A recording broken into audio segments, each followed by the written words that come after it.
division des droits humains de la MINUSMA avait annoncé une enquête, mais n'a pas été en capacité d'accéder à Moura parce que les autorités maliennes ont entravé sa liberté de circulation pour accéder à ces zones-là et accéder à ces populations. Les personnes qui ont été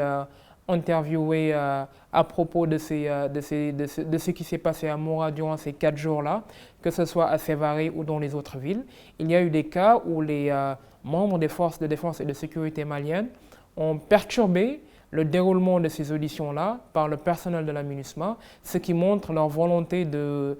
contrôler le narratif. Les obstructions n'ont pas empêché à la MINUSMA de mener ces auditions et il faut noter que depuis un an aussi, le rapport de la MINUSMA n'est pas encore public.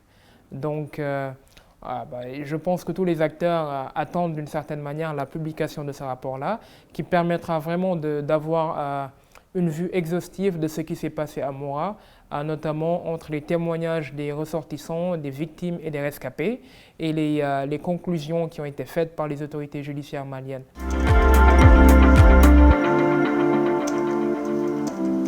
C'est un sujet qui est plus sensible parce que l'ampleur des massacres, l'ampleur de Moura n'a pas été vue depuis le début du conflit. C'est-à-dire que là, on parle de minimum 200 morts. Le massacre de population civile le plus violent, le plus mortel, avant Moura, c'était Ogosagou en mars 2019 et c'était 157 morts, dont 47 enfants. Donc ça, c'était le bilan officiel. Là, on parle d'au moins 200 morts. Et aussi, je pense que le contexte nouveau à Moura, c'était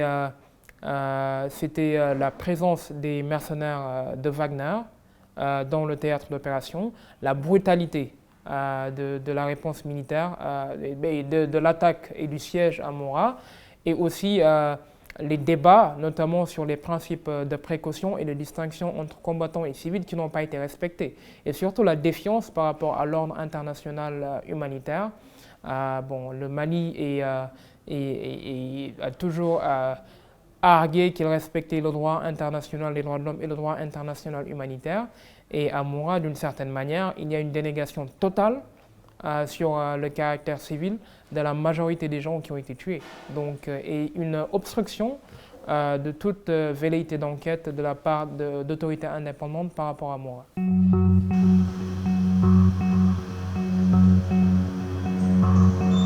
Notre message est celui des victimes de Moura, donc des gens qui nous ont confié leurs histoires et appelé à la justice et appelé à demander la justice auprès des autorités maliennes. Et c'est le message que nous leur avons envoyé régulièrement depuis mars 2022 et même au-delà. Donc c'est que l'enquête tire à sa fin, que tous les efforts soient mis en œuvre pour que la lumière soit faite sur ce qui s'est passé à Moura et que les responsables de ces exactions-là, s'ils sont identifiés, soient clairement sanctionnés comme le prévoit la loi dans le cadre du respect des normes internationales de procès équitable. Il faut aussi que les conclusions de l'enquête de la MINUSMA puissent parvenir aux populations maliennes qui sont relativement divisées par rapport à ce qui s'est passé à Moura. Donc il faut que les gens puissent savoir ce qui s'est passé et que les gens qui sont responsables de ces exactions-là en rendent compte. Et vu qu'il y a eu probablement des cas d'exécution extrajudiciaire et du recel d'objets appartenant à des populations civiles, il faut qu'au terme de la procédure légale,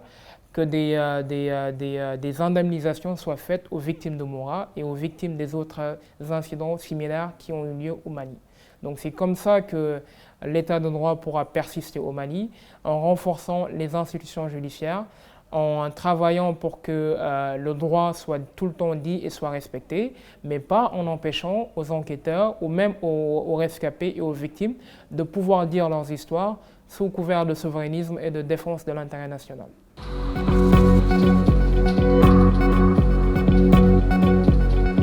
Ce qu'on a noté depuis Moura est un modus operandi relativement nouveau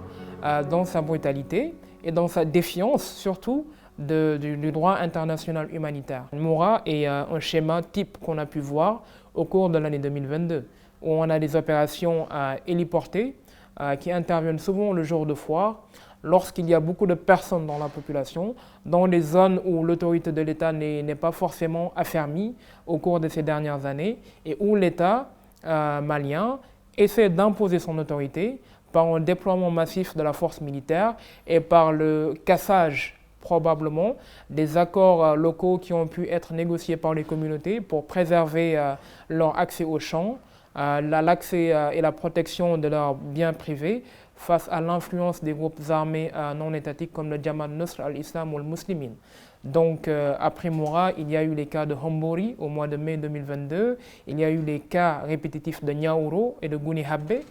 toujours dans la région de Mopti, en particulier dans le cercle de Djenné. Et on a pu aussi noter d'autres cas similaires vers la région de Bankas, mais aussi dans les communes de Djaloubé, où dernièrement, on a pu voir des opérations héliportées de supplétifs russes, de soldats maliens et parfois aussi de membres des groupes armés pro-gouvernementaux comme Dana Ambassago ou les Dozo, intervenir dans ces zones à la frontière, au front du conflit et utiliser une brutalité qui ne fait pas de discernement entre les principes de distinction entre civils et combattants pour punir d'une certaine façon, de manière collective, les résidents de ces communautés-là.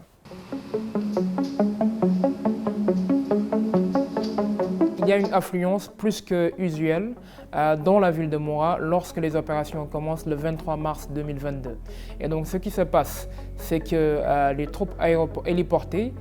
descendent sur Moura, donc descendent le jour de foire. Et d'après certains témoignages, il y aurait eu des combats avec des membres de la Katiba Massina au tout début de l'opération. Mais c'était des combats mineurs qui vont sans doute amener à la fuite de ces éléments-là, dont certains vont mourir. Maintenant, c'est ce qui se passe après qui est beaucoup plus problématique et qui est une nette violation du droit international humanitaire parce qu'on assiste à une ville qui est sous siège pendant 4 jours. Donc on a des militaires qui sont déployés pendant 4 jours qui appellent les résidents du village ainsi que ceux qui ont été pris au piège à Moura le jour de foire et qui sont originaires d'autres communes de venir et de se rendre aux militaires. Et on a aussi, après cela, des groupes d'hommes qui sont divisés en groupes. Donc il y a des vérifications qui auraient été faites d'après certains témoignages, notamment sur des traces de poudre qui seraient sur leurs mains ou sur la callosité de leurs mains, mais aussi des vérifications du type faciès, notamment ceux qui portent des barbes longues et des pantalons courts, qui ont été assimilés à des membres des groupes armés. Et ce qu'on a pu voir au cours des 4 jours de siège à Moura, c'est des exécutions régulières de groupes d'hommes qui sont enterrés dans une fosse commune près du lit desséché du fleuve à Moura au mois de mars 2022. La plupart des estimations les plus minimales parlent d'au moins 200 morts, donc certains parlent de plus de 400 morts, mais je pense que sur le chiffre exact, ce n'est pas ça le plus important, parce que déjà lorsqu'on parle de 200 morts, c'est quand même une exécution de masse, un massacre qui a été opéré, notamment des exécutions extrajudiciaires, de gens menottés ou bâillonnés et qui sont amenés devant une fosse et exécutés. Et donc la violation et le manque de discernement sur les droits des personnes arrêtées, sur les droits des résidents civils de Moura qui vivent certes dans une zone où l'influence des groupes armés est très forte, mais qui n'en fait pas des complices ou bien des agresseurs de l'autorité militaire. Montre d'une certaine manière la volonté de frapper fort au mépris du droit international humanitaire et de jeter d'une certaine manière la terreur sur tous les villages qui vivent dans ces zones au front du conflit, dans le centre du Mali.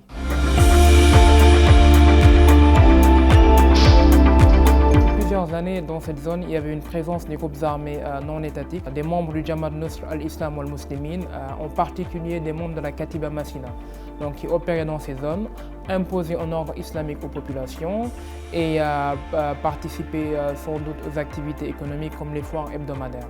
Donc c'était une ville où il y avait très peu de présence étatique depuis plusieurs années. Même les fonctionnaires de la MINUSMA n'arrivaient pas à accéder à cette ville vu qu'elle était relativement enclavée par rapport aux axes principaux qui relient Djenné Sofara à la ville de Mopti et de Sévaré. Donc c'était ça la situation à Moura avant les événements de mars 2022.